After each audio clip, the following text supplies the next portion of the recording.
All right, next step, we're gonna finish connecting the tank level monitoring portion of the system. You'll need here, this will come with it. This is 1/4" PEX tubing that comes with a cord grip, an elbow, and then you'll need a 3/8 push connect that's gonna be on the outside of the unit, and then a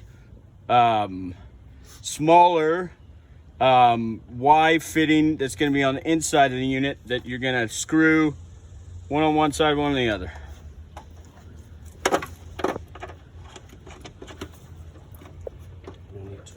And you'll need crescent wrench and 1 or 2 crescent wrenches, or just a 3/8" wrench,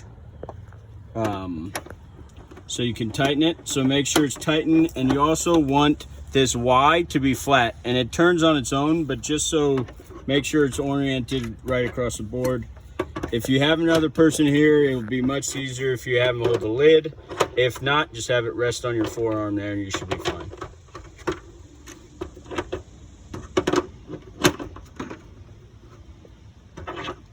All right, you can see the backside, but all he did was just tighten it, bringing it towards him, lefty loosey, righty tighty.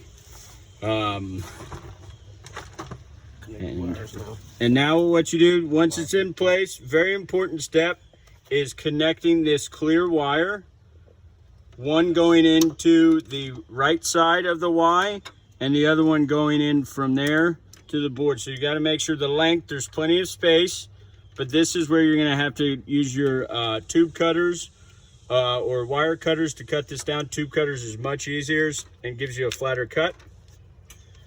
So that goes, make sure there's enough wiggle room, right? You don't want to cut too short or too long.